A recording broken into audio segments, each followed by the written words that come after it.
Okay sir. अच्छा, कल हमने एक पैकेज इंस्टॉल किया जिसका नाम था रीड एक्सेल। और ये मैंने एक वर्ड आपको सिखाया था हैश टैग। इसका मतलब क्या होता है, इसका मीनिंग क्या होता है? हैश टैग का मीनिंग होता है। अच्छा, यहाँ पे एक मुझे मैसेज कंफर्म कर दीजिएगा कि तमाम लोगों के पास आर स्टूडियो अवेलेबल है। कोई ऐसा पार्टिसिपेंट तो नहीं है जिसके पास अभी तक आर या आर स्टूडियो इंस्टॉल ना हो। जिसके पास नहीं है वो नो करें, जिसके पास है वो यस करें। अगर नहीं है किसी के पास तो उनको इंस्टॉल करवा लिया जाए।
चलिए, मैक्सिमम पार्टिसिपेंट ने ये कंफर्म कर दिया।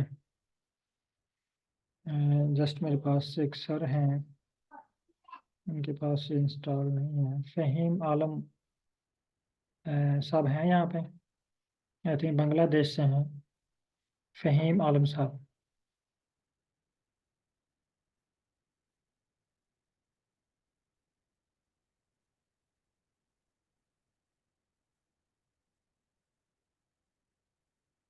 ओके, आई थिंक वो यहाँ पे नहीं है, उनका मैसेज आया हुआ है। चलें। अच्छा अब हमने फ़ाइल को इंपोर्ट करना सीखना है। मैं एक फ़ाइल आपको शेयर करने लगा हूँ व्हाट्सएप पे। तमाम पार्टिसिपेंट वो फ़ाइल डाउनलोड करें। बहुत सारे पार्टिसिपेंट के पास ये फ़ाइल ऑलरेडी होगी।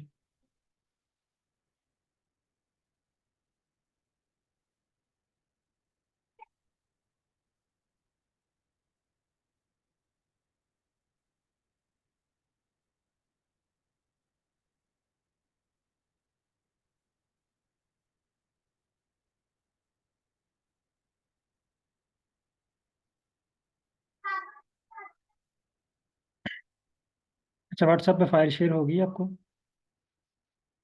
आप फाइल को डेस्कटॉप पे डाउनलोड कर लें या कोई फोल्डर क्रिएट कर लें, वहाँ पे उसको डाउनलोड कर लें।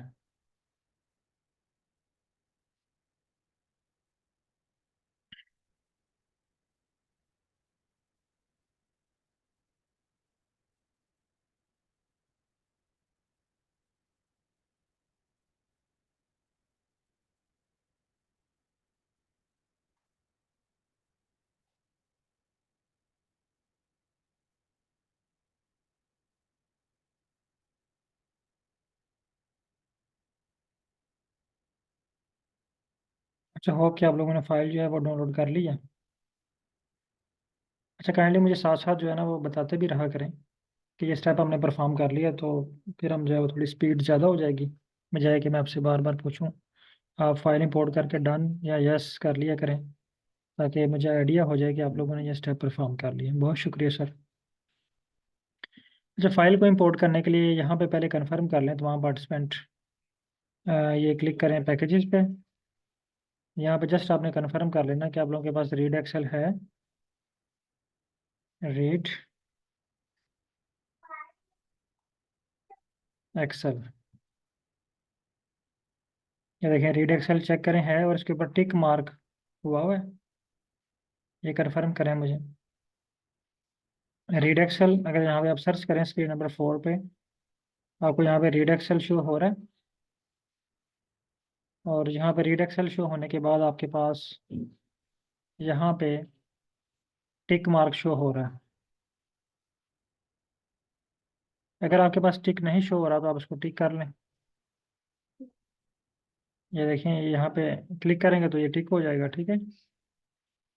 और ये मुझे पूछ रहा है कि इसको आप अपडेट करना चाह रहे हैं। इट्स मीन कि जब आप इस पर टिक करेंगे ना, ये देखें, ये टिक किया,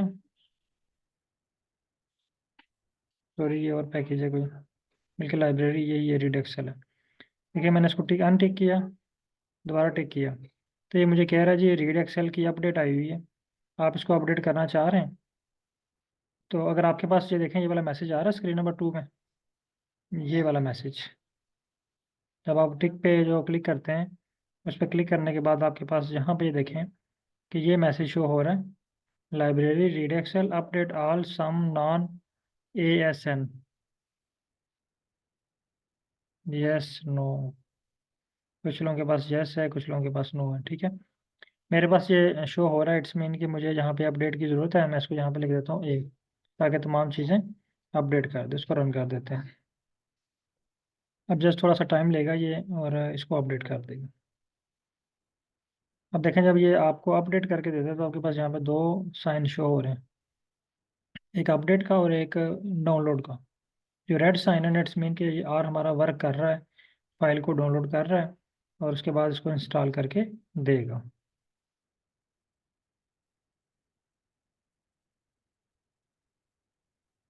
चलिए, मेरे पास ये ऑप्शन आ रहा था तो मैंने इसको अपडेट पे लगा दिया।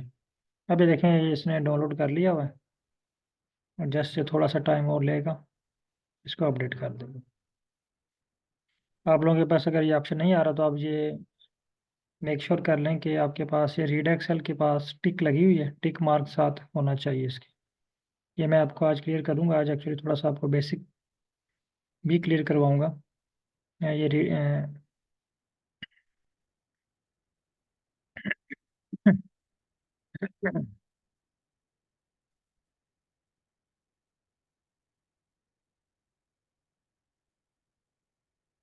अच्छा, आप लोग अगर आप लोगों के पास ये टिक मार्क है तो आप आ जाएं, जब तक ये मेरे पास अपडेट होता है आप लोग स्टेप परफॉर्म करें। आप आए स्क्रीन नंबर 3 पे। ये कल मैंने आपको 4 स्क्रीन के नाम बताए थे, मैं अगेन रिपीट कर देता हूँ। ये स्क्रीन नंबर 1 है, ये जहाँ पे ये हैश टैग लगा हुआ है, ये नीचे जहाँ पे ये रेड सी लाइन चल रही हैं, ये कंसोल, ठीक है। ये स्क्रीन नंबर 2 है। उसके बाद ये देखें ग्लोबल इन्वायरमेंट, ये वाला यहाँ पे आ रहा है इन्वायरमेंट इज एम्प्टी, ये स्क्रीन नंबर 3 है। और लास्ट पे ये देखें पैकेजेस, पैकेजेस अपडेट या इंस्टॉल, ये है स्क्रीन नंबर 4। 1 2 3 एंड 4। तो आपने स्क्रीन नंबर 3 पे आना है। स्क्रीन नंबर 3 पे आपको एक ऑप्शन मिलेगा, import data set. Import data set, इसके ऊपर क्लिक करें।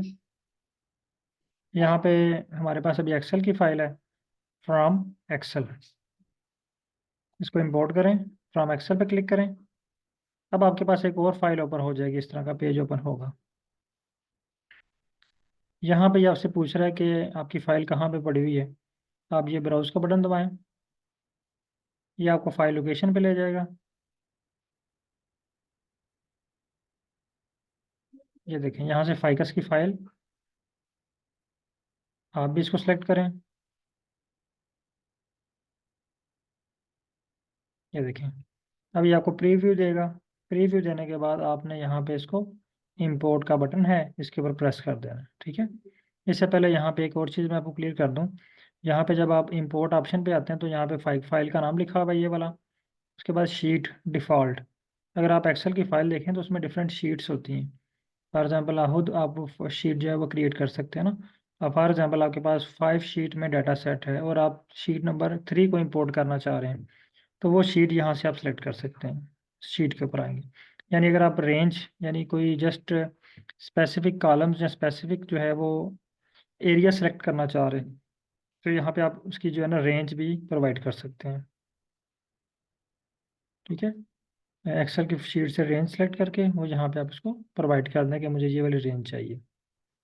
बाकी ऑप्शन आपने किसी को नहीं छेड़ना, और इसको इंपोर्ट के बटन पे क्लिक कर देना। आपके पास फाइल जो है दो जगह पे डिस्प्ले होगी, एक स्क्रीन नंबर 3 पे जो शो कर रहा है, देखें फाइकस जो समरी शो कर रहा है आपकी फ़ाइल की, फाइकस ये फाइल का नाम है। ये बता रहा है ये 150 ऑब्जर्वेशन है इसमें, और 5 वेरिएबल हैं। ऑब्जर्वेशन मीन के रोज़ हैं इसके अंदर 150, और 5 वेरिएबल मीन के 5 जो है इसके अंदर कॉलम हैं। देख लेते हैं। ये देखें, 1 2 3 4 5 इसमें कॉलम है। और ऑब्जर्वेशन देखते हैं, रोज़ जो हैं वो 150 रोज़ हैं इसके अंदर। यहाँ तक तमाम पार्टिसिपेंट फाइल को इंपोर्ट करें। फाइल को इंपोर्ट करने के बाद आप डन टाइप करें और इसका स्क्रीनशॉट लेके ग्रुप में शेयर करें इस तरह। यानी यहाँ पे भी आपके पास स्क्रीन नंबर 1 में भी स्क्रीन शो हो रही हो और स्क्रीन नंबर 3 में भी फाइल शो हो रही हो।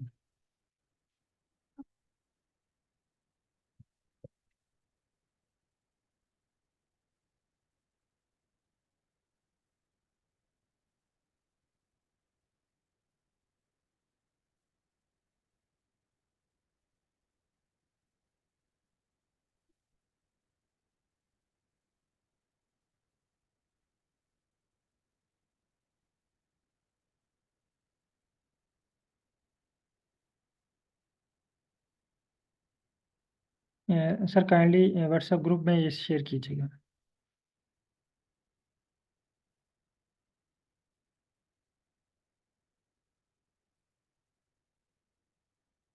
ओ सॉरी, मैं इसको ओपन कर देता हूँ एक मिनट।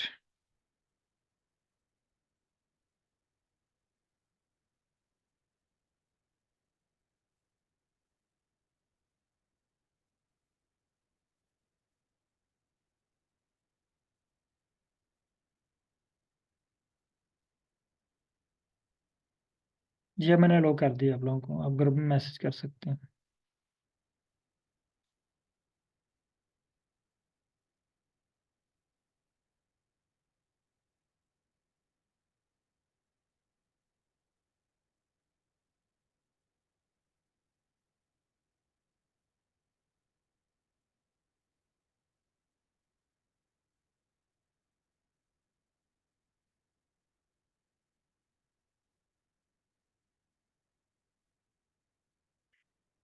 आप में से कोई पार्टिसिपेंट ऐसा हो जिसके पास एरर आया हो, जब आपने फाइल इंपोर्ट करने की कोशिश की है तो फाइल इंपोर्ट नहीं हुई।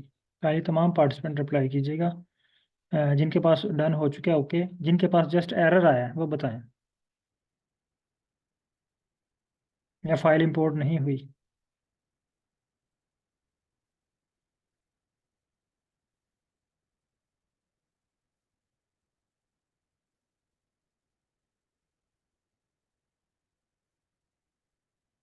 ओके, आई होप कि तमाम पार्टिसिपेंट के पास फाइल जो है वो इंपोर्ट हो चुकी होगी।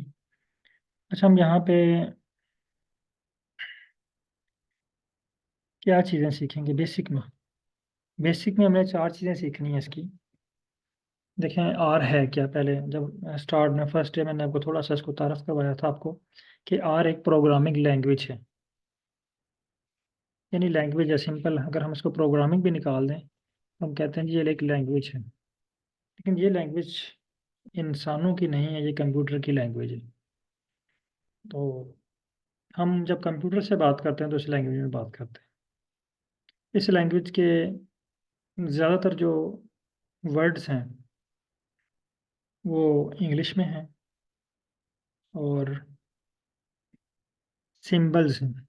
सिंबल मीन हैशटैग है, less than, minus, plus, star, brackets, इस तरह के वर्ड्स जो हैं ये यूज़ होते हैं और उनके स्पेसिफिक मीनिंग है इसमें। हमने यहाँ पे 4 चीज़ें सीखनी हैं: रीडिंग,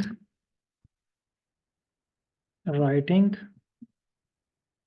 एडिटिंग और जनरेटिंग। सबसे बेसिक जो है वो राइटिंग है, राइट करना।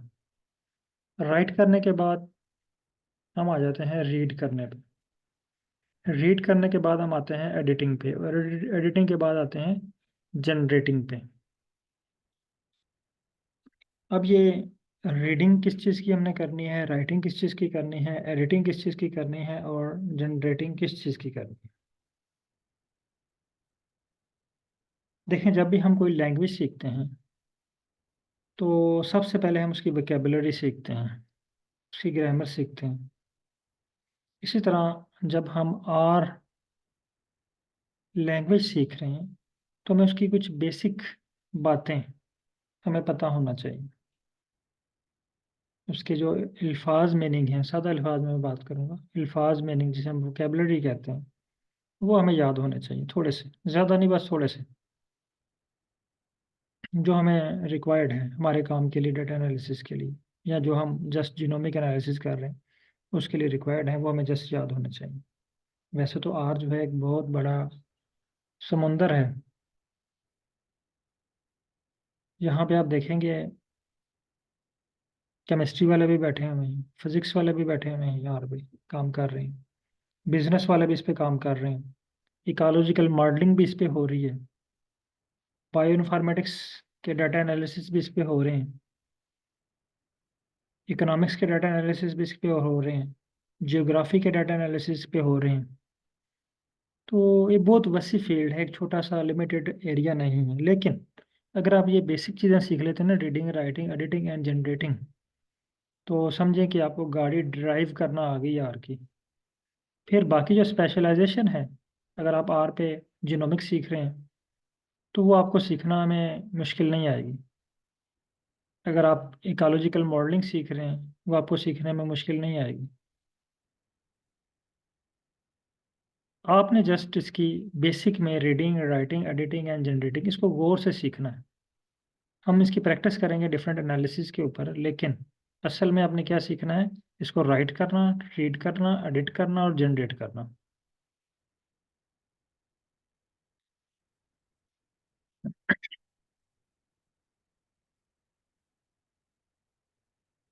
आज हम जो है वो स्क्रिप्ट को राइट करने की प्रैक्टिस करते हैं, लेकिन प्रैक्टिस करने के लिए हम एक पैकेज यूज़ करेंगे, एक एनालिसिस यूज़ करेंगे, या एक वे यूज़ करेंगे, या एक एग्जाम्पल यूज़ करेंगे जिसे हम कहते हैं ग्राफ या प्लॉट। मैं यहाँ पे हेडिंग देता हूँ, ग्राफ या प्लॉट ड्रा करेंगे। लेकिन इसके बैकअप पे हम प्रैक्टिस क्या कर रहे हैं, रीडिंग, सॉरी, राइटिंग की फर्स्ट, एंड रीडिंग की सेकंड, यानी इसमें राइटिंग और रीडिंग दोनों की प्रैक्टिस होगी हमारी। अब यहाँ पे मैं एक स्टोरी मिस कर गया, जो बैच नंबर 19 को मैंने सुनाई थी, और होप कि उन्होंने, बहुत सारे पार्टिसिपेंट ऐसे जो बिल्कुल ज़ीरो थे, उनको पैकेजेस की अंडरस्टैंडिंग होगी कि पैकेजेस क्या होते हैं। यहाँ पे अगेन मैं आपको थोड़ी सी लेकिन मुख्तसर स्टोरी सुनाता हूँ। यहाँ पे हमारे पास है एक पार्टिसिपेंट जी,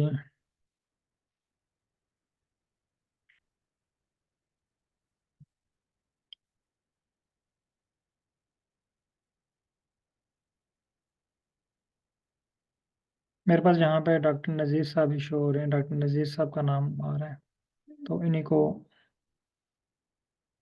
बुला लेते हैं आज। जी डॉक्टर नज़ीर साहब, फर्ज कर लेते हैं कि ये आज चाइना पहुँच चुके हैं माशाल्लाह, या अभी आई थिंक इन्होंने 8 को जाना है। तो ये अपने सुपरवाइजर के पास बैठे हुए हैं चाइना में, पोस्ट डॉक वाले। इनके सुपरवाइजर साहब इनसे कहते हैं, नज़ीर साहब हैं और इनके सुपरवाइजर साहब हैं, ठीक है। ये जस्ट स्टोरी मैं उन लोगों के लिए सुना रहा हूँ जो इस बैच में न्यू हैं, जो आर को बिल्कुल बेसिक से सीखना चाह रहे हैं, तो वो गौर से सुनेगा। बाकी लोगों को ये पता है, ये स्टोरी सुन सुन के वो बोर हो गए होंगे बहुत से लोग। अच्छा, नज़ीर साहब और उनके सुपरवाइजर साहब चाइना में बैठे हुए हैं। उनके सुपरवाइजर पूछते हैं, डॉक्टर साहब, पोस्ट डॉक में आप क्या रिसर्च करेंगे? नज़ीर साहब कहते हैं, सर मैं ना फाइकस का प्लांट है, इसके ऊपर रिसर्च करना चाह रहा हूँ।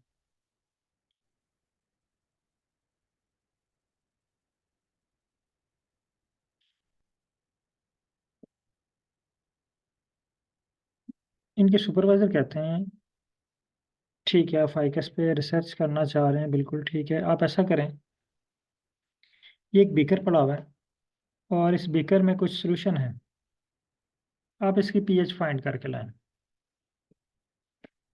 अब ये चाइना गए हैं कल ही, और वहाँ पे जो लैब है इनको पता नहीं है लैब का। ये सर से लैब पूछते हैं और लैब में चले जाते हैं। अब फर्ज करें कि ये जो आपके पास आर स्टूडियो ओपन हुआ है, इसकी 4 स्क्रीन है, और चारों ये फर्ज करें कि रूम है, room 1, room 2, room 3 and room 4, यानी lab 1, lab 2, lab 3 and lab 4। अब नज़ीर साहब ने यहाँ पे जब इनको कहा गया कि इसकी पीएच फाइंड करनी है, तो नज़ीर साहब के माइंड में जो पहला क्वेश्चन आना चाहिए वो ये है कि पीएच मालूम करने के लिए इंस्ट्रूमेंट कौन सा यूज़ होगा। पीएच मालूम करने के लिए इंस्ट्रूमेंट कौन सा यूज़ होगा। इनके सुपरवाइजर इनको बताएंगे कि सर पीएच मालूम करने के लिए पीएच मीटर यूज़ होगा।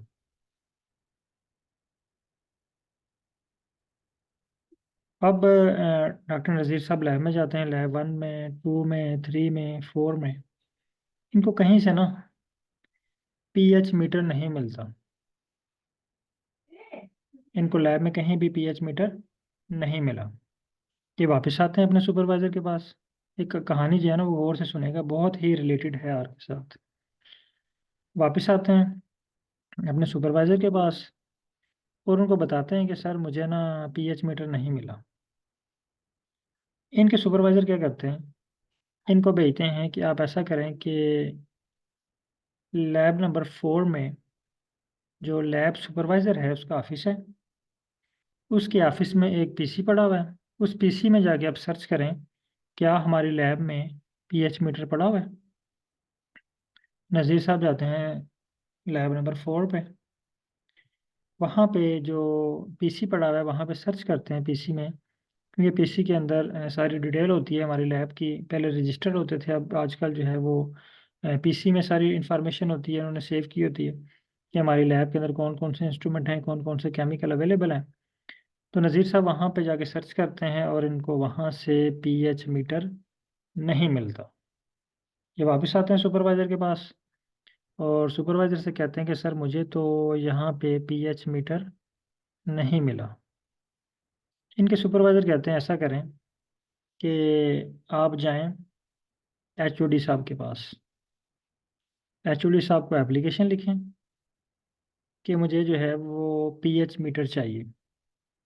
नज़ीर साहब जाते हैं डिपार्टमेंट के हेड के पास, उनको एप्लीकेशन लिखते हैं कि मैंने काम करना है, मुझे यहाँ पे मुझे पीएच मीटर चाहिए।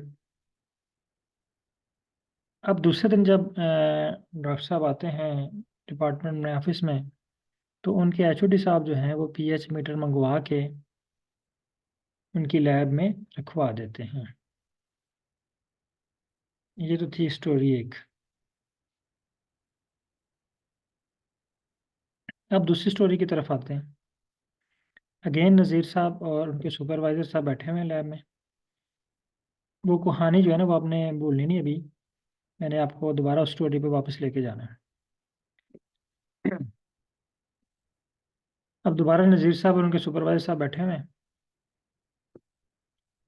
अब उनके सुपरवाइजर साहब कहते हैं अच्छा ये मेरे पास ना एक फ़ाइल है एक्सेल की, अगर आप फाइकस पे काम करना चाह रहे हैं, रिसर्च करना चाह रहे हैं, तो ये डाटा है फाइकस का सारा ना, इसको इसका ग्राफ तो बना के लाएं, इसका पॉइंट ग्राफ बना के लाएं। मैं देखना चाह रहा हूँ क्या इसमें कोई ऐसी वैल्यू है जो बहुत हाई हो, या कोई ऐसी वैल्यू जो बहुत लो हो जिस पे आगे मज़ीद काम किया जा सके। नज़ीर साहब को फाइल देते हैं और नज़ीर साहब फाइल जो है वो आर में इंपोर्ट कर लेते हैं। अब मैं कहानी को उसके साथ रिलेट करने लगा हूँ। अब कल मैंने आपको बताया था ना कि जिस तरह बायोलॉजी की लैब में जितने इंस्ट्रूमेंट हैं, हर इंस्ट्रूमेंट का डिफरेंट काम है, इसी तरह आर के अंदर भी बहुत सारे इंस्ट्रूमेंट हैं और हर इंस्ट्रूमेंट का डिफरेंट काम है। अब नज़ीर साहब आ गए हैं आर स्टूडियो की लैब में। पहले ये गए थे बायोलॉजी की लैब में, अब ये आर स्टूडियो की लैब में बैठे हुए हैं।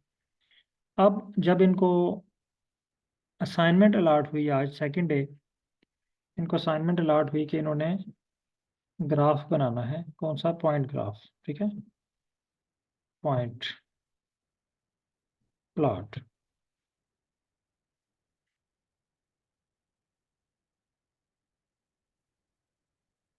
यानी उन्होंने पॉइंट प्लॉट ड्रा करना है। अब जिस तरह जब इनको कहा गया कि आपने पीएच फाइंड करनी है, तो इनके माइंड में पहला क्वेश्चन आया कि सर पीएच फाइंड करने के लिए हम कौन सा इंस्ट्रूमेंट यूज़ करेंगे।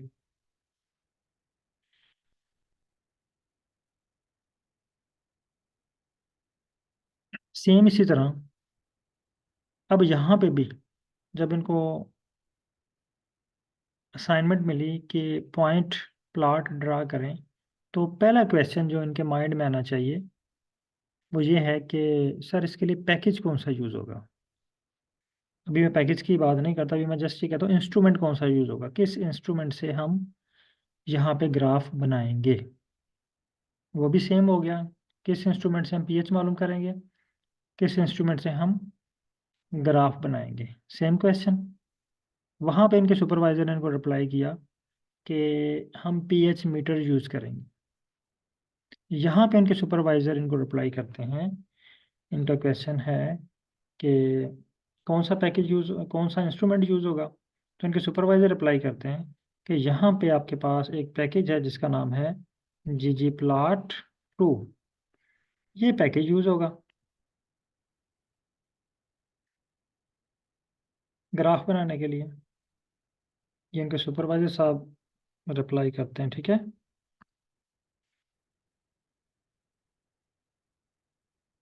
वो कहते हैं हमारे पास एक पैकेज है जिसका नाम है ggplot2, इससे ग्राफ बनेगा। अब नज़ीर साहब को पता है कि मैंने लैब में जाना है और पैकेज को ढूंढना है ना। नज़ीर साहब अब क्योंकि ये न्यू हैं, अब वो आते हैं यहाँ पे, सारी स्क्रीन पे देखते हैं कहीं लिखा हुआ है ggplot2। ये देखें, मोस्टली ऐसा ही होता है ना कि जिस ऑप्शन से हमने प्लॉट बनाना होता है या एनालिसिस करना होता है, जैसे SPSS आप देख लें, मिनी टैब देख लें, या MS एक्सेल देख लें, ठीक है। तो वहाँ पे ऊपर ऑप्शन बने होते हैं, जो जो एनालिसिस आपने करना है आपने वहाँ से सिलेक्ट करना होता है, टिक करें, वो एनालिसिस हो जाता है नीचे। तो यहाँ पे वो आके देखते हैं, ढूंढते हैं कि ggplot2 का ऑप्शन कहाँ पे है। यहाँ पे इनको कहीं भी ggplot2 का ऑप्शन नज़र नहीं आता। अब वो अगेन जाते हैं अपने सुपरवाइजर के पास, वापस गए अपने सुपरवाइजर के पास और सुपरवाइजर से कहते हैं सर मैंने तो 4 लैब्स हैं, आपकी चारों लैब्स देख ली हैं, मुझे कहीं भी ggplot2 के नाम से कोई इंस्ट्रूमेंट नहीं मिला।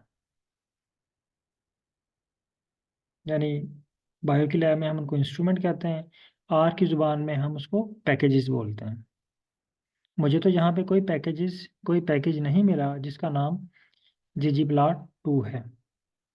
अब सेम उसी तरह, क्योंकि ये अब न्यू है ना, इनको नहीं पता कि कहाँ से चीज़ें ढूंढनी है। जिस तरह इनके सुपरवाइज़र ने कहा कि आप जाएं लैब अटेंडेंट या लैब सुपरवाइज़र के पास और उसके पीसी में सर्च करें क्या वहाँ पे ggplot2 है। अब डॉक्टर नज़ीर साहब जाते हैं अगेन और इनको बताते हैं कि जो लैब नंबर 4 है वहाँ पे लैब सुपरवाइज़र बैठा हुआ है और उसके पास एक पीसी है जहाँ पे आपने सर्च करना। आर की ज़ुबान में हम आ जाते हैं स्क्रीन नंबर 4 पे, यानी लैब नंबर 4, हम इसको क्या लेते हैं, लैब नंबर 4 या स्क्रीन नंबर 4। यहाँ पे ये देखें, फाइल प्लॉट, ये किसी और का टेबल पड़ा हुआ है, ऑफिस टेबल। ये पैकेजेस वाला टेबल जो है ना, ये हमारे लैब सुपरवाइज़र का है, लैब अटेंडेंट का है। यहाँ पे सारी इन्फॉर्मेशन है हमारी लैब के बारे में कि हमारी लैब में क्या क्या है। इसी तरह आर में हमने जो जो चीज़ें इंस्टॉल की हुई हैं या जो ऑलरेडी इसमें इंस्टॉल्ड हैं, उस तमाम की इंफॉर्मेशन यहाँ पे मौजूद है। अब यहाँ पे टाइप करते हैं, सर्च करते हैं ggplot2। तमाम पार्टिसिपेंट अब यहाँ पे सर्च करें ggplot2,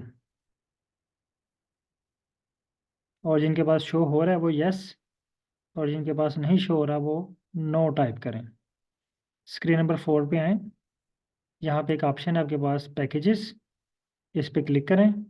क्लिक करने के बाद आपने आ जाना है सर्च बार में, ये साइड पे सर्च बार है, यहाँ पे आपने लिखना है ggplot2 और इसके ऊपर देखें कि आपके वो यहाँ पे ggplot2 शो हो रहा है। जिनके पास शो हो रहा है वो यस टाइप करें, और जिनके पास नहीं शो हो रहा वो नो टाइप करें। जस्ट एक पार्टिसिपेंट के पास ये नहीं शो हो रहा।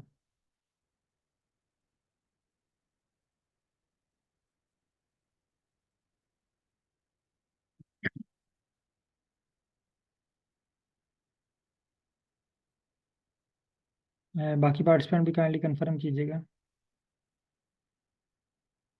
यस, जस्ट एक पार्टिसिपेंट के पास नहीं है, ठीक है। अच्छा, अब डॉक्टर नज़ीर साहब वापस जाते हैं गेन अपने सुपरवाइज़र साहब के पास और उनसे कहते हैं, अब ये अगली कहानी उनके लिए जिनके पास पैकेज नहीं शो हो रहा। ठीक है, डॉक्टर नज़ीर साहब वापस जाते हैं सुपरवाइज़र साहब के पास। उनके सुपरवाइज़र कहते हैं कि, बल्कि ये बताते हैं कि मुझे पैकेज नहीं मिला। अब वो कहते हैं आप जाएं एचओडी साहब के पास, एचओडी साहब के ऑफिस, वहाँ पे एक एप्लीकेशन फॉर्म पड़ा हुआ है। उस एप्लीकेशन फॉर्म को आपने फिल करना है और सेंड कर देना है एचओडी साहब को। तो नज़ीर साहब आते हैं स्क्रीन नंबर 4 पे, यहाँ पे एक बटन है इंस्टॉल, इस पर क्लिक करते हैं। इस पर क्लिक करने के बाद ये एक आपके पास एक एप्लीकेशन फॉर्म ओपन हो जाता है। यहाँ पे आपने जस्ट टाइप करना है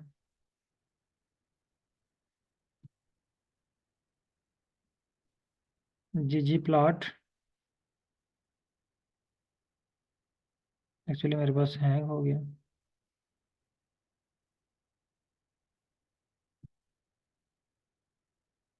आपके पास ये ओपन हो रहा है तो यहाँ पे आप टाइप करें ggplot2 और इंस्टॉल के बटन पे प्रेस करें। स्पेशली पार्टिसिपेंट ये मोहम्मद, ये एम हुजीमा हैं।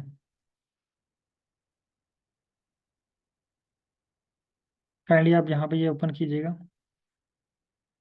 और यहाँ पे टाइप करें ggplot2 और इंस्टॉल के बटन पे प्रेस कर दें।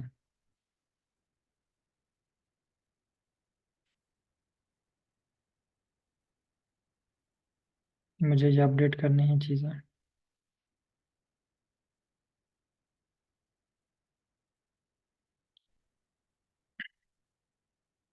काइंडली एम हुजीमा ये इंस्टॉल करें पैकेज को।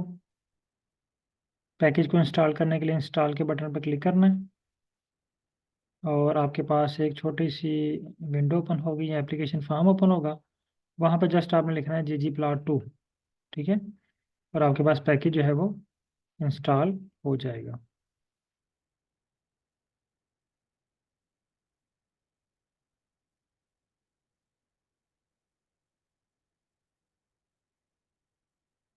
ओके, अब डॉक्टर नज़ीर साहब आते हैं यहाँ पे और उन्हें जो है वो इंस्टॉल के बटन पर क्लिक करते हैं और उनके पास पैकेज जो है वो इंस्टॉल हो जाता है। अब वापस दूसरी स्टोरी पे आ जाते हैं, पीएच वाली पे। दूसरे दिन जब नज़ीर साहब आते हैं तो पीएच मीटर उनके ऑफिस में पड़ा होता है। अब वो जो बीकर में जो सोल्यूशन होता है उसको लेके जाते हैं और जो पीएच मीटर होता है उसको डिप करते हैं सोल्यूशन में, लेकिन वो उनको रीडिंग शो नहीं कर रहा। वो पीएच फाइंड नहीं कर पा रहे। इट्स मीन कि इनको यहाँ पे एक और काम करने की ज़रूरत है। उनको पीएच मीटर ऑन करने की ज़रूरत है।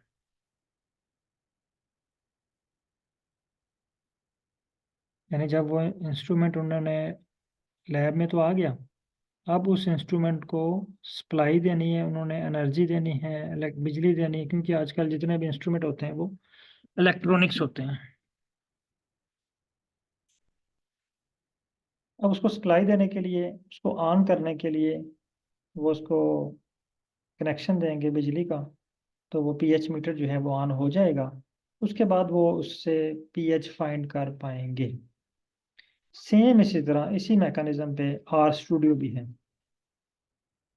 जिस तरह बायो में हम इंस्ट्रूमेंट पे काम करने से पहले उस इंस्ट्रूमेंट को ऑन करते हैं, कोई भी इंस्ट्रूमेंट है, और आजकल तकरीबन तमाम इंस्ट्रूमेंट जो हैं वो इलेक्ट्रॉनिक्स हैं। तो उस इंस्ट्रूमेंट पर काम करने से पहले हम उसको ऑन करते हैं। सेम इसी तरह आर में भी जब भी हम किसी इंस्ट्रूमेंट पे काम करेंगे तो उस इंस्ट्रूमेंट को सबसे पहले आपने टर्न ऑन करना है। अब देखें ggplot2 मेरे पास आ गया है, मैं उस पर काम नहीं कर सकता जब तक मैंने उस ggplot2 को टर्न ऑन नहीं करना। तो ggplot2 को ऑन करने के लिए हमारे पास एक कोड है, एक स्क्रिप्ट है। कोड मैं आपको बताता हूँ। यहाँ पे आपने टाइप करना है लाइब्रेरी। ये देखिए लाइब्रेरी आ गया है। इसको आपने सेलेक्ट कर लेना है। यहाँ पे आपने पैकेज का नाम लिखना है ggplot2 लाइब्रेरी ggplot2।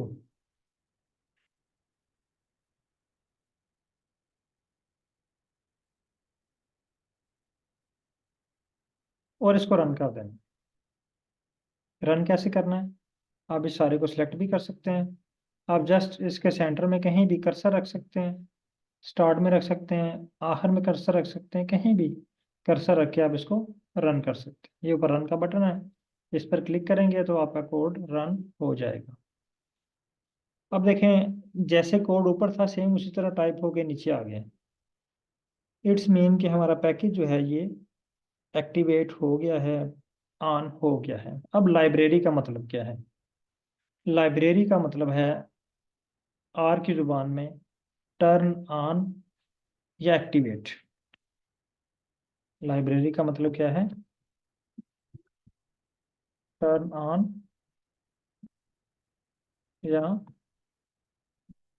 एक्टिवेट।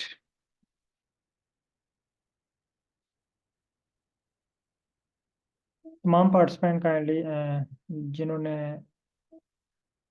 जिनके पास ये ggplot2 फर्स्ट टाइम इंस्टॉल हुआ है वो इसको लाइब्रेरी करके चेक कर लें कि आपके पास लाइब्रेरी हो रहा है या कोई एरर दे रहा है।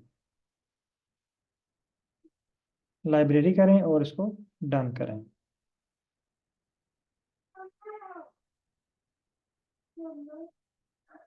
ओके। अच्छा अब देखें ggplot2 एक पैकेज है और हर पैकेज में बेशुमार फंक्शंस हैं। ggplot2 एक पैकेज है और हर पैकेज में फंक्शंस होते हैं। इसकी मैं एग्जांपल आपको मोबाइल की दूंगा। अगर आप लोगों ने, अच्छा यहाँ पे आपने वो पार्टिसिपेंट जिन्होंने न्यू आर इंस्टॉल किया है, जिनके पास पहले है इंस्टॉल, वो कह सकते हैं जी हमने दो पैकेज इंस्टॉल किए हैं। लेकिन जिन लोगों ने आज या कल आर स्टूडियो को इंस्टॉल किया है वो अगर यहाँ पे चेक करें स्क्रीन नंबर 4 पे पैकेजेस पे, तो आपको यहाँ पे बेशुमार पैकेजेस की लिस्ट मिलेगी। ये देखें काफ़ी सारी लिस्ट है लंबी। ये तमाम पैकेजेस आर में मौजूद हैं बाय डिफ़ॉल्ट। बाय डिफ़ॉल्ट का मतलब ये है जब हम आर को इंस्टॉल करते हैं ये उसमें मौजूद होते हैं, लेकिन कुछ पैकेजेस हमें बाद में इंस्टॉल करने पड़ते हैं। तो इसको मैं क्लियर करने के लिए फंक्शन और पैकेजेस में क्या डिफरेंस है मैं आपको छोटी सी एग्जांपल देता हूँ मोबाइल फ़ोन की। आप जब मोबाइल फ़ोन, नया मोबाइल फ़ोन खरीद के लाते हैं, उसको डब्बे से निकालते हैं, उसको ऑन करते हैं। उसको ऑन करने के बाद आप देखते हैं कि बहुत सारी चीज़ें उसके अंदर ऑलरेडी मौजूद हैं, जैसे फ़ोन डायलर, मैसेज, जीमेल का ऑप्शन होता है, कैलेंडर होता है, टाइम होता है, और बहुत सारी चीज़ें ऐसी होती हैं जो उसके अंदर ऑलरेडी बाय डिफ़ॉल्ट इंस्टॉल होती हैं। लेकिन कुछ चीज़ें ऐसी होती हैं जो आपको बाद में इंस्टॉल करना पड़ती हैं, जिस तरह Facebook, messenger, WhatsApp, Yahoo, games, ठीक है, यूट्यूब, यानी बहुत सारे ऑप्शन ऐसे होते हैं जो आपको बाद में इंस्टॉल करने पड़ते हैं। ठीक है। अच्छा कुछ तो पैकेजेस हो गए और कुछ जो हैं फंक्शन हो गए। अब फंक्शन और पैकेजेस में क्या डिफरेंस है ये आपको क्लियर हो गया होगा कि बहुत सारे पैकेजेस ऐसे हैं जो ऑलरेडी मौजूद होते हैं, वो हमें इंस्टॉल नहीं करने पड़ते। ये देखें, अगर आप लिस्ट देखें तो ये पैकेजेस हमें है ना, इन पैकेजेस पे हम जब काम करेंगे तो ये पैकेज हमें इंस्टॉल नहीं करने पड़ेंगे, ये जस्ट हमें ऑन करने पड़ेंगे क्योंकि ये हमारी लैब में मौजूद है। जिस तरह हमारी बायो की लैब में बहुत सारे इंस्ट्रूमेंट मौजूद हैं, जिन पे हम जब काम करते हैं तो हमें जस्ट उनको ऑन करने की ज़रूरत होती है, उनको बार बार खरीदा नहीं जाता। ये पैकेजेस ऑलरेडी हमारे आर में मौजूद हैं, इनको जस्ट हमें ऑन करने की ज़रूरत है। लेकिन कुछ पैकेजेस ऐसे होते हैं जिनको हमें इंस्टॉल करने की ज़रूरत पड़ती है, और वो पैकेजेस हम साथ साथ इंस्टॉल करेंगे। जिस तरह पहले हमने रीड एक्सेल इंस्टॉल किया, फिर जो है वो ggplot2 इंस्टॉल किया, इसी तरह आस्ता आस्ता और भी पैकेजेस हम इंस्टॉल करेंगे। अच्छा, अब डिफरेंस मैं आपको बताने लगा था, पैकेजेस और फंक्शन में क्या डिफरेंस है। फ़र्ज़ करें मोबाइल, बल्कि व्हाट्सएप एक पैकेज है। मोबाइल फ़ोन के अंदर व्हाट्सएप एक पैकेज है, गूगल क्रोम एक पैकेज है, मैसेंजर एक पैकेज है। हम व्हाट्सएप पे आ जाते हैं। व्हाट्सएप पैकेज है। अब व्हाट्सएप से हम क्या काम कर सकते हैं? हम टेक्स्ट मैसेज कर सकते हैं। टेक्स्ट मैसेज एक फंक्शन है व्हाट्सएप का। मैं यहाँ पे हेडिंग दे देता हूँ, ठीक है। ये फॉर एग्जाम्पल व्हाट्सएप जो है ये हमारे पास एक पैकेज है। अब इसके फंक्शन कौन कौन से हैं? नंबर वन, हम टेक्स्ट कर सकते हैं इससे, वॉइस मैसेज कर सकते हैं, पिक्चर सेंड कर सकते हैं, हम कॉल कर सकते हैं, ठीक है। कॉल की भी दो कैटेगरी हैं, ऑडियो वीडियो। फिर हम जो है वो वीडियो मैसेज सेंड कर सकते हैं। फिर आजकल जो है वो जो बिजनेस हैं, उसके व्हाट्सएप बिजनेस है, उसके अंदर इजाफी टूल हैं। तो ये व्हाट्सएप एक पैकेज है। ये पैकेज जितने काम कर सकते हैं ना, वो सारे इसके फंक्शंस। व्हाट्सएप पैकेज, और ये जितने इसके काम है, ये इसके फंक्शन हैं। अब मैं आपको ggplot2 दिखाता हूँ। अगर आप यहाँ पे स्क्रीन नंबर 2 पे, सॉरी स्क्रीन नंबर 4 पे यहाँ पे टाइप करें ggplot2, तो यहाँ पे आपको इस पे अगर क्लिक करें, ये देखें, इस पे क्लिक करें तो आपके पास एक और लिस्ट ओपन हो जाएगी, ये वाली, ये देखें। ये सारे इसके फंक्शन हैं। ये देखें, AES कंस्ट्रक्ट एस्थेटिक मैपिंग। इसके अलावा ये देखें, ये वाला है borders create a layer of map border, यानी ये बॉर्डर क्रिएट करने के लिए ग्राफ के बाहर। फिर ये कलर का फंक्शन है, यानी ये डिफरेंट फंक्शन आपको नज़र आ रहे हैं। ये काम हम ggplot2 से ले सकते हैं। जिस तरह हम व्हाट्सएप से कॉल करने का काम भी ले सकते हैं, वीडियो कॉल करने का भी काम ले सकते हैं, हम वॉइस मैसेज सेंड करने का भी काम ले सकते हैं ना। इसी तरह हम ggplot2 से ये सारे काम ले सकते हैं, और ये सारे काम जो आपको शो हो रहे हैं, इनको कहते हैं आर की ज़ुबान में फंक्शन, ठीक है। तो ये सारे फंक्शन किसके हैं? ggplot2 के। अब जो मोस्ट इंपॉर्टेंट फंक्शन है जो ग्राफ बनाने के लिए यूज़ हो रहे हैं, बाकी फॉर्मेटिंग के लिए यूज़ होते हैं। कोई कलर कर रहा है, कोई हेडिंग दे रहा है उसको, कोई जो है वो लेबलिंग कर रहा है उसको, कोई जो है वो उसको साइज इंक्रीज करने के लिए, कोई साइज डिक्रीज करने के लिए फंक्शन है। लेकिन हमने यहाँ पे क्रिएट करना है ग्राफ, ठीक है। तो ग्राफ क्रिएट करने के लिए यहाँ पे जो पैकेज, या सॉरी ggplot2 में दो फंक्शन यूज़ होते हैं। एक का नाम है qplot, और एक का नाम है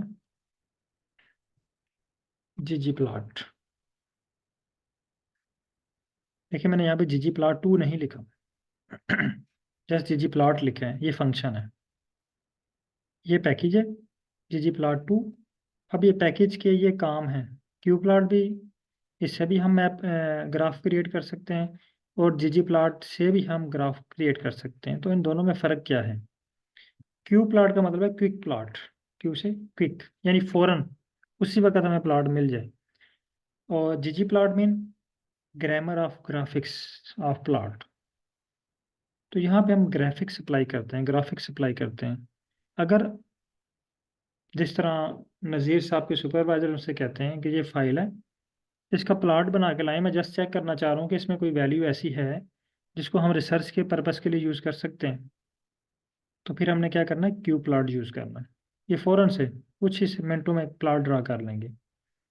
लेकिन अगर इनके सुपरवाइज़र कहते हैं यार ये फाइकस वाली फाइल है, इसमें इसका प्लॉट ड्रा करके लाएं, हमने रिसर्च पेपर में इसको लगा के भेजना है पब्लिकेशन के लिए, फिर आप ये क्यू प्लॉट नहीं यूज़ करेंगे। फिर आपने जीजी प्लॉट यूज़ करना है, क्योंकि क्यू प्लॉट में ग्राफिक्स इन्वॉल्व नहीं होती और आपका जो प्लॉट बनता है वो लो क्वालिटी इमेज होता है। ये जस्ट उस वक्त आपने यूज़ करना है जब आपको रफ काम के लिए या आपने जस्ट डाटा व्यू करना है, उस वक्त आप ये यूज़ कर सकते हैं। लेकिन जब आपने अपने डाटा को पब्लिश करना है तो पब्लिश करने के लिए आपने जो प्लॉट यूज़ करना है उसका नाम है जीजी प्लॉट, सॉरी जीजी प्लॉट। ये पैकेज को हम यूज़ करेंगे। होप के दोनों का डिफरेंस आपको क्लियर हो गया होगा। अच्छा, अब यहाँ पे एक और चीज़, प्लॉट बनाने के लिए हमें क्या रिक्वायर्ड है। देखें, जिस तरह हम बायोलॉजी की लैब में ना कोई एनालिसिस करते हैं, फॉर एग्जांपल अब आप जीनोमिक्स का कर रहे हैं तो पीसीआर पे आ जाते हैं। हमने किसी सैंपल का पीसीआर करना है, तो पीसीआर करने के लिए हमारे पास सैंपल तो रिक्वायर्ड होना चाहिए ना,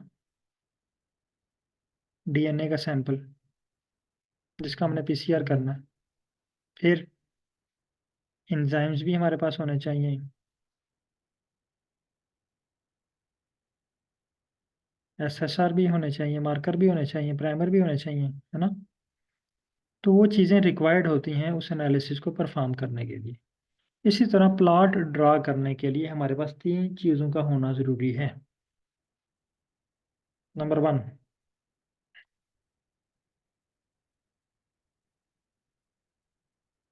डाटा। जिस तरह हमारे पास पीसीआर करने के लिए हमारे पास मटेरियल होना चाहिए, ठीक है, इसी तरह हमारे पास ग्राफ बनाने के लिए डाटा भी होना चाहिए, प्लस मैपिंग स्टेप।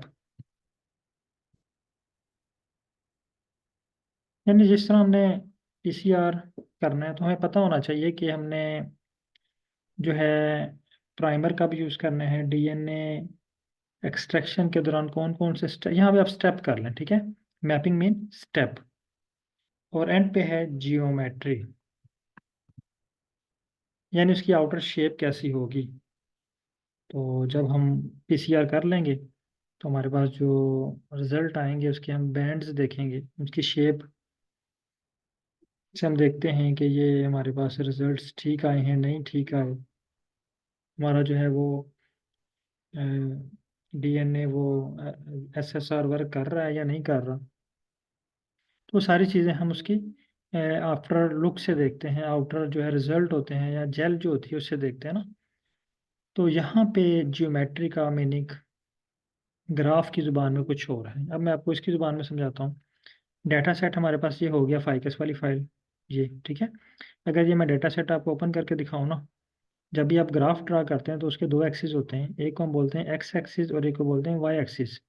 तो यहाँ से हमने डिफाइन करना है कि petal width, sepal width, sepal length या पेटल लेंथ को हमने किस चीज़ को उठा के एक्स एक्सिस पे रखना है और किस चीज़ को उठा के वाई एक्सिस पे रखना है। इसको हम कहते हैं मैपिंग करना, ठीक है।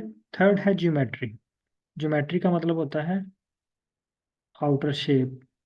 जिस तरह एक मकान की बाउंड्री वाल होती है ना, बाउंड्री आउटर शेप जो होती है, आप देखेंगे हर मकान की जो आउटर शेप है वो दूसरे से डिफरेंट होती है। कोई गोल शक्ल में होते हैं, किसी में एंगल्स बनी होती हैं, किसी में कुछ डिजाइनिंग होती है, कोई बिल्कुल चौरस होते हैं, कोई गोलाई में होते हैं। तो डिफरेंट उसकी ज्योमेट्री होती है, उसकी शेप डिफरेंट होती है। तो यहाँ पे आर में इसका मतलब है टाइप ऑफ ग्राफ। डाटा हमारे पास हो गया, मैपिंग मीन यहाँ पे हमने डिफाइन करना है एक्स और वाई एक्सिस, यानी हम एक्स और वाई एक्सिस पे क्या रख रहे हैं। और नेक्स्ट ज्योमेट्री में हमने क्या डिफाइन करना है, ज्योमेट्री में हमने डिफाइन करना है कि यहाँ पे टाइप ऑफ ग्राफ कौन सी, टाइप ऑफ ग्राफ, ठीक है। तो ये तीन चीज़ों का आपको पता, आपका जो है वो इल्म होना ज़रूरी है जो है वो ग्राफ ड्रा करने के लिए।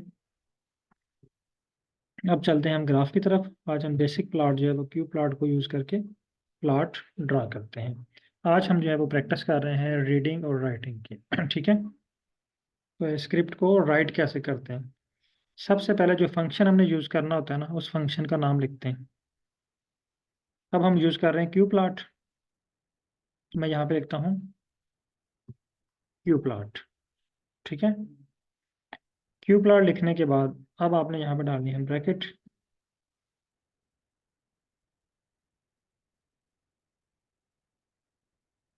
जब आप ब्रैकेट डालेंगे तो ये आपको गाइड भी कर रहा है कि आपने यहाँ पे क्या करना है, ठीक है। लेकिन अभी आप मैं भी यहाँ से ये समझना है, मैं आपको आसान तरीके से, आसान वे से आपकी ज़ुबान में बताता हूँ कि यहाँ पे आपने क्या टाइप करना है। यहाँ पे आपने इसको बताना है डाटा। डाटा हमारे पास क्या है, डाटा इक्वल फाइकस के, ये साथ मेरे टाइप करें।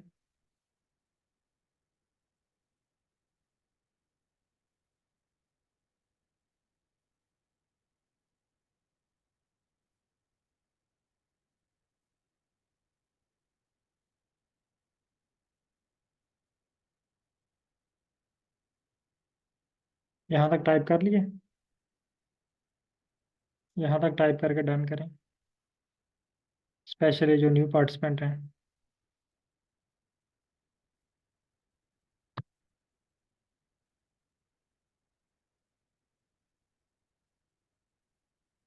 ओके। अच्छा, उसके बाद एक चीज़ हमने प्रोवाइड कर दी डाटा इसको, ठीक है। सेकंड, अब हमने इसको मैपिंग प्रोवाइड करनी है। हमने इसको एक्स एक्सिस और वाई एक्सिस, पहले आपने टाइप करना है एक्स एक्सिस पे आप क्या रखना चाहते हैं। फॉर एग्जाम्पल हम यहाँ से फाइल को ओपन करते हैं, फाइल पे क्लिक करें। क्लिक करने के बाद हमारे पास यहाँ पे शो हो गया पेटल विड्थ। हम फॉर एग्जाम्पल पेटल विड्थ को हम एक्स एक्सिस पे रखना चाह रहे हैं और सेपल लेंथ को हम वाई एक्सिस पे रखना चाह रहे हैं। तो उसके लिए हमने यहाँ पे अगर हम आए, ये तो हमारे पास 5 वेरिएबल है ना, तो अगर हमारे पास ज़्यादा वेरिएबल हों तो मैं बार बार वहाँ पे आना जाना, और वो बाज़ का तो ऐसा हो सकता है कि स्पेलिंग मिस्टेक हो जाए हमसे।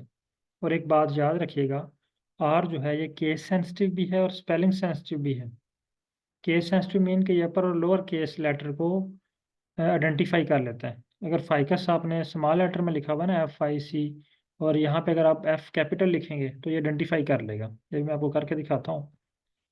ये आपको आइडेंटिफाई करके ये बताएगा कि ये वाली फाइल हमारे पास नहीं है। ये आपको जो है वो एरर दे देगा, ठीक है। अब हमने यहाँ पे डिफाइन करना है कि एक्स एक्सिस पे क्या है। तो उसका एक शॉर्ट ट्रिक है छोटा सा, वो मैं आपको बताता हूँ। आप अगेन फाइल का नाम लिखें, फाइकस। इसके बाद आप डॉलर साइन लगाएं। डॉलर साइन लगाने के बाद आपके पास यहाँ पे एक लिस्ट ओपन हो जाएगी। जो यहाँ पे देखिए मेरे पास 5 वेरिएबल है, अगर 50 वेरिएबल भी होते हैं ना तो 50 वेरिएबल की लिस्ट आ जानी थी। तो मुझे जो रिक्वायर्ड है मैं यहाँ से सिलेक्ट कर लेता हूँ। ये फार्मूला में फर्स्ट रखना चाह रहा हूँ पेटल विड्थ। यहाँ से सिलेक्ट करने का पर्पस ये है कि कोई स्पेलिंग की मिस्टेक ना हो, कोई जो है वो अपर और लोअर केस लेटर की मिस्टेक ना हो। अगर एक लेटर की भी मिस्टेक हुई तो इस कोड ने आपको एरर दे देना है। फिर कॉमा, फिर अगेन यहाँ पे आप लिखें फाइकस यानी फाइल का नाम, डॉलर साइन। ये देखिए मैंने आपको बताया था कि यहाँ पे हम बहुत सारे सिंबल यूज़ करेंगे, ठीक है। डॉलर साइन का मतलब होता है name of columns, name of column, list of column, ठीक है। तो जब भी ये डॉलर फाइल के नाम के बाद डॉलर साइन और डॉलर साइन के बाद कुछ लिखा हुआ हो, फॉर एग्जाम्पल जैसे ये लिखा हुआ है, मैं यहाँ से भी सिलेक्ट कर लूँ, पेटल लेंथ से सिलेक्ट कर लेते हैं। अब देखिए, अब हमने इसको रीड करना है इस लाइन को, ficus dollar sign petal width. इस लाइन का मतलब क्या है? इस लाइन का मतलब ये है कि ये एक फाइल है जिसका एक्सेल फाइल है, जिसका नाम है फाइकस। इस फाइल में एक कॉलम है, ये देखें डॉलर साइन का मतलब क्या है, कॉलम या वेरिएबल। एक कॉलम है जिसका नाम है पेटल विड्थ, ठीक है। इसी तरह एक और फाइल है फाइकस, जिसमें ये कॉलम कौन सा है, सेपल लेंथ, ठीक है। तो अब हमने ये चीज़ें नोट कर ली हैं, क्योंकि ये हमने जस्ट एक ट्रिक यूज़ किया है, इसकी हमें ज़रूरत नहीं है। हमें तो जस्ट वहाँ पे तो हम इसको डिलीट कर देते हैं, ठीक है। आप भी यहाँ से इसको फाइकस और डॉलर साइन को डिलीट कर दें। यहाँ तक ये स्क्रिप्ट लिख लें और डन करें।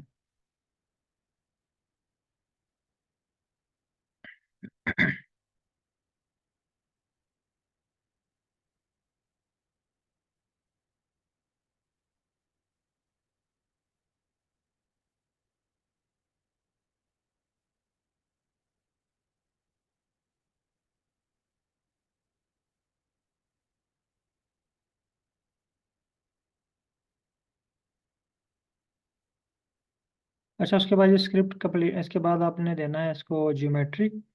तो ज्योमेट्री के लिए आपने यहाँ पे टाइप करना है जियोम। जियोम, ये देखें, जैसे ही आप जियोम लिखेंगे ना, तो आपके पास ऑप्शन ओपन हो जाएगा जियोम इक्वल। जियोम इक्वल